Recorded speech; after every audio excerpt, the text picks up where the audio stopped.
Partner देशों के साथ नए क्षेत्रों में सहयोग बढ़ाएंगे। आईमेक और I2U2 के तहत हम इकोनॉमिक कॉरिडोर और कनेक्टिविटी इंफ्रास्ट्रक्चर पर मिलकर काम करेंगे। आतंकवाद के खिलाफ लड़ाई में भारत और अमेरिका दृढ़ता से साथ खड़े रहे। हम सहमत हैं कि सीमा पार आतंकवाद के उन्मूलन के लिए ठोस कार्रवाई आवश्यक है और मैं राष्ट्रपति जी का आभारी हूं। उन्होंने 2008 के जिसने भारत में नरसंहार किया था उस मुजरिम को अब भारत के हवाले करने का निर्णय किया है। भारत की अदालतें उचित कार्यवाही करेंगी। फ्रेंड्स, अमेरिका में रहने वाला भारतीय समुदाय हमारे संबंधों की महत्वपूर्ण कड़ी है। हमारे पीपल टू पीपल टाइज को और गहरा करने के लिए हम शीघ्र ही लॉस एंजलिस और बोस्टन में भारत के नए कॉन्सुलेट खोलेंगे। हमने अमेरिका की यूनिवर्सिटी और शिक्षा संस्थानों को भारत में ऑफशोर कैंपस खोलने के लिए निमंत्रण दिया है। राष्ट्रपति ट्रंप आपकी मित्रता और भारत के लिए दृढ़ प्रतिबद्धता के लिए मैं आपका आभार व्यक्त करता हूं। उसका म्यूट कर देंगे। भारत के लोग तो 2020 की आपकी यात्रा को आज भी याद करते हैं और उम्मीद करते हैं कि राष्ट्रपति ट्रंप एक बार फिर उनके पास आएंगे। 140 करोड़ भारतवासियों की ओर से मैं आपको भारत आने के लिए आमंत्रित करता हूं। बहुत बहुत धन्यवाद।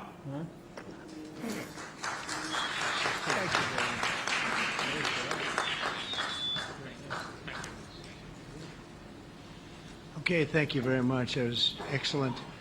We'll do a few questions, please. Please, go ahead. Please, go ahead. Yeah. Yeah. Blue shirt. Thank you, Mr. President. People in India will naturally welcome your decision to extradite Thakur Rana to India back home.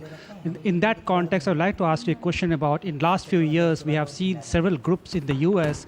raising anti-India voice, calling about separation, terrorism activities in India. Do you think that should continue here in the U.S. as well? You're going to have to go louder. Mr. President, people in India would be welcoming your decision to extradite Thakur Rana to... I can't understand a word he's saying. It's not it's the accent. It's a little bit tough for me to hear that. Can I try again? How about you, please? Go ahead back there. Mr. President, thank you. First, I want to ask Thank you very much. You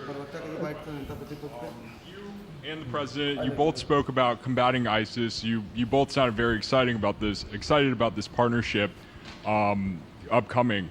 And I was curious, how much more confident are you with President Trump leading this country that there will be peace through strength and you will have a successful partnership with the United States versus with Biden's incompetence and weakness over the last 4 years?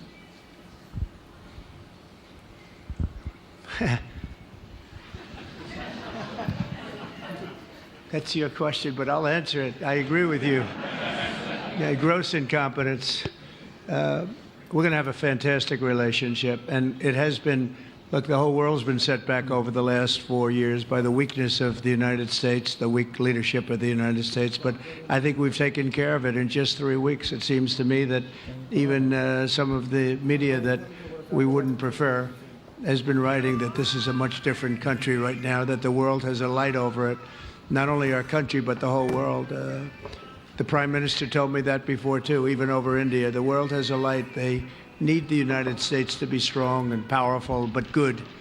And I think that's happened, and I think it's happened in a very short period of time. But I will tell you, we're going to have a fantastic relationship, and it'll make both countries much stronger.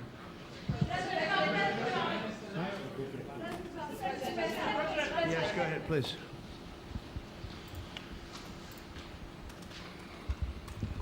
Okay, Geeta Mohan from India Today, sir.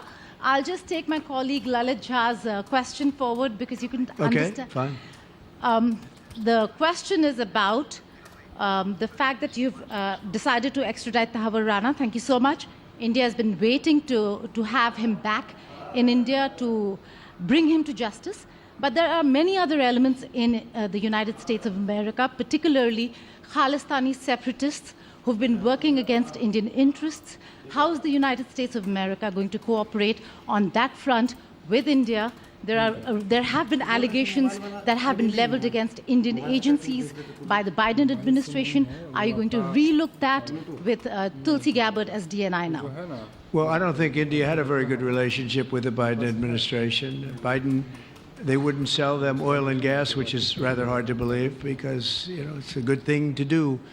And a lot of things happened that weren't very appropriate, I thought, between India and the administration, the Biden administration. But as you said, we're giving a very violent man, it seems to me. I mean, I don't know that he's been convicted yet or will be, but let's assume he's a pretty violent person. We're giving him back to India immediately. And there are more to follow because we have quite a few requests. So we work with India on crime, and we want to make it good for India, and it's very important. So that kind of a relationship is very important to us.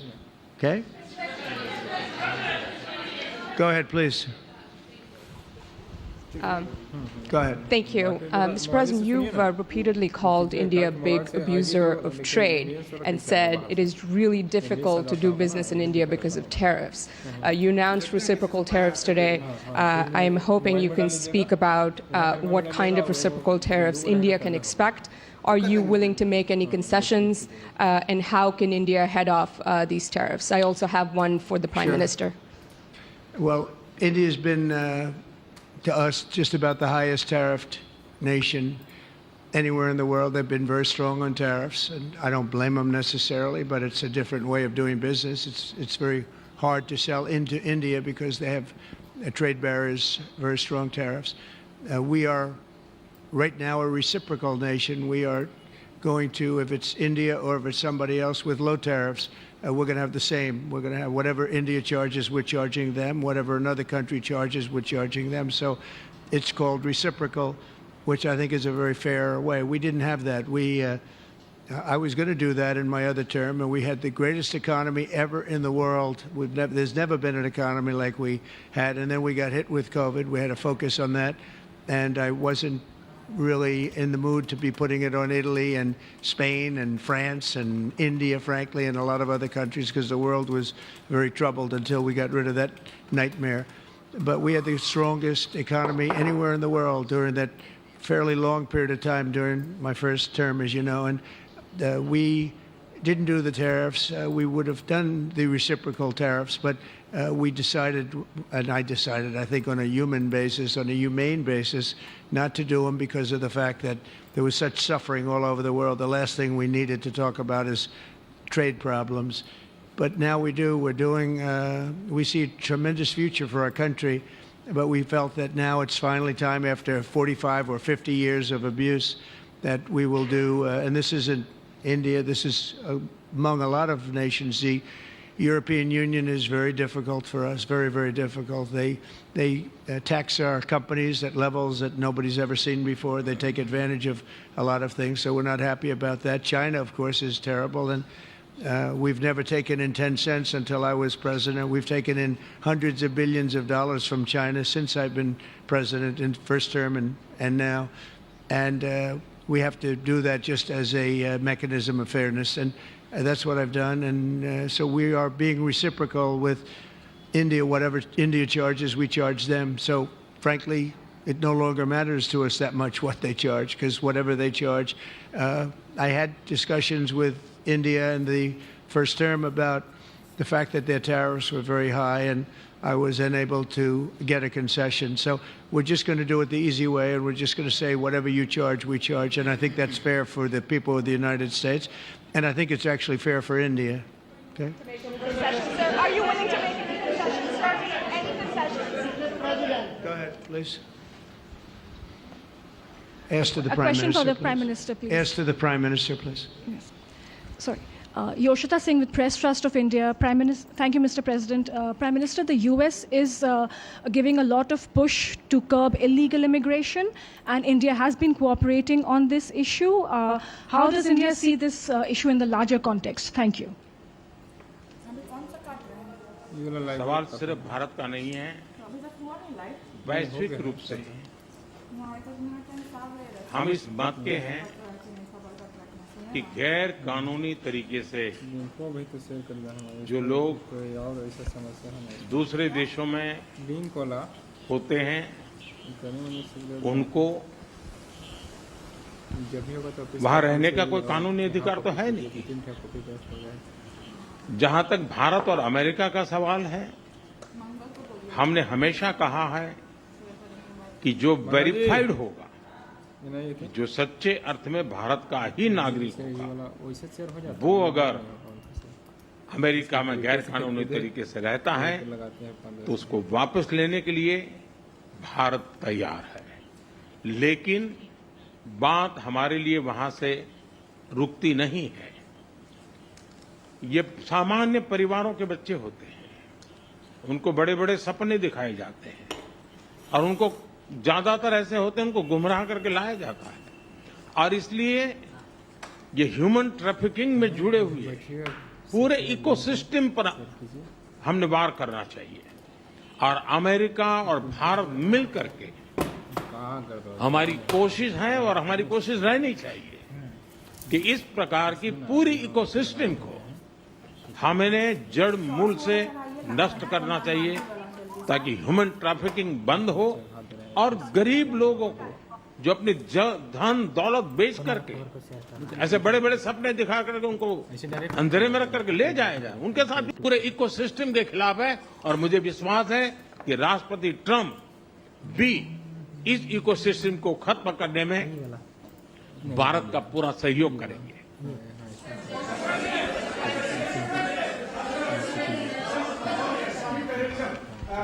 Thank you, Mr. President. A question for the Prime Minister Modi first, if I may. I wanted to ask you: did you discuss any possible business deals with Elon Musk during your meetings today, Mr. Prime Minister? And Mr. President, I wanted to ask you: today you spoke about hoping to have three-way talks with President Xi and President Putin. What would you say to European leaders and other allies who may be concerned that you're apparently more keen to speak to America's adversaries than to its allies? Thank you. Well, maybe I'll just go in first on this one. We had some talks, and we told the European Union, we told the NATO people, largely they overlap. You have to pay more money because it's unfair what we're doing. We're doing a tremendous amount more. We're probably $200 billion more Ukraine, using for Ukraine to fight. And Europe has not really carried its weight in terms of the money. It's not equitable. And we want to see a counterbalance. We want to have them put up more money. They have to do that. At the same time, we had a very good conversation with President Putin yesterday, and we also had a very good conversation. I did in both cases, with President Zelensky. And I think we're going to be able to do something. I think we're going to be able to make a deal. And I hope so, because it's a horrible war. It's a very terrible, bloody war with 1.5 million soldiers at least already dead on the battlefield, lying all over the fields like nobody's ever seen anything like it, certainly since the Second World War. And so I think we're going to be able to do something. We're working with President Zelensky and with President Putin. And my impression is that I know that President Zelensky wants to make a deal. And I also feel that I know that President Putin wants to make a deal. I wanted to know that before I began any detailed discussions. But the meeting and the conversation, also the meeting with Steve Witkoff in Moscow, was a very successful one. And my phone call with him was a very successful one. Please. ऐसा है कि आपने Elon Musk के लिए पूछा है। देखिए, मेरा उनका बहुत पुराना परिचय रहा है। मैं प्रधानमंत्री भी नहीं था जब मैं मुख्यमंत्री था, तब से मेरा उनका परिचय है और आज वो एक पूरे परिवार के साथ, बच्चों के साथ मिलने के लिए आए थे और स्वाभाविक है कि एक पारिवारिक वातावरण में उनके साथ मेरी गपगोष्ठी हुई है। जहां तक डील का सवाल है, आपने जो प्रश्न पूछा है, मैं समझता हूं पूरी दुनिया में डील शब्द का कॉपीराइट एक ही व्यक्ति का है और उस व्यक्ति का नाम है Trump.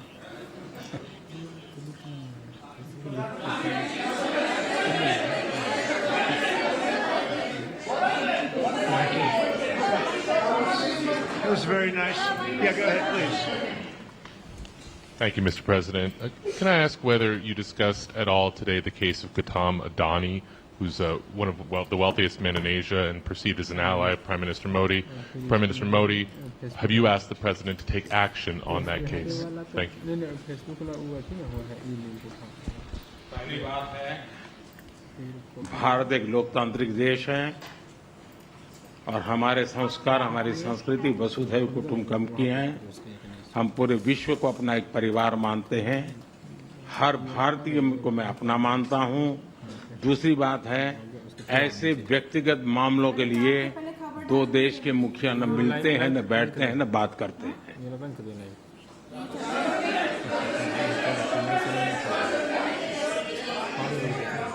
Go ahead, please.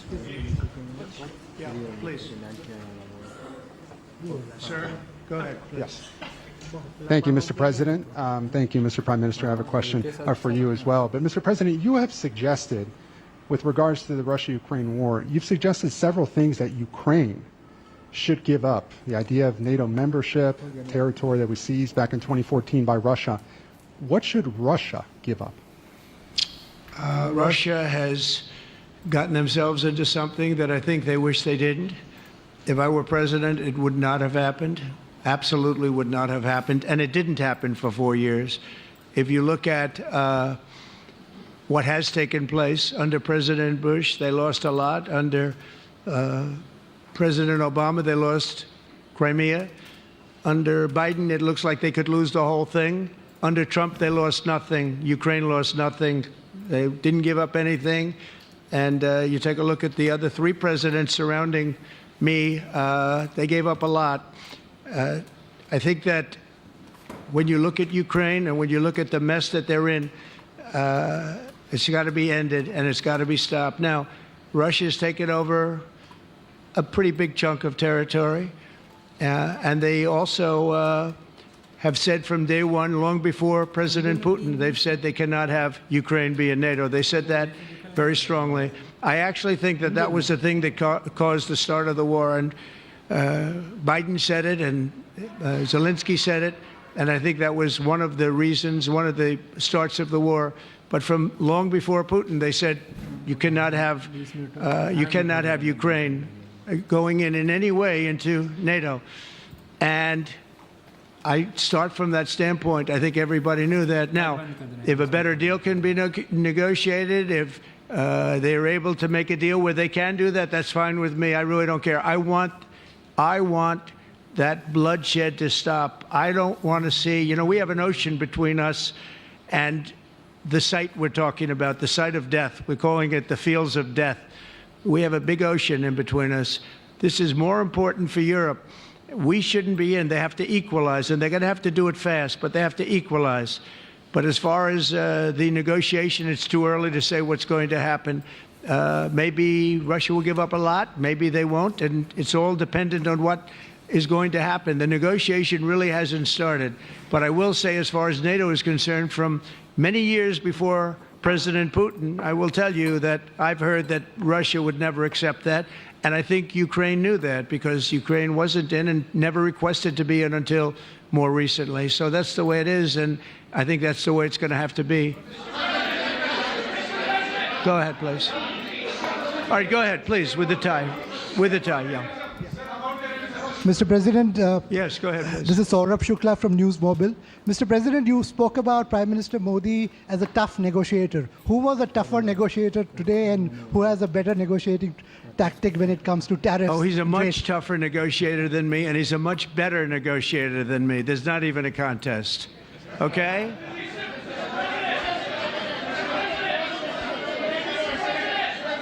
Yeah, go ahead, please. Go ahead. Go ahead.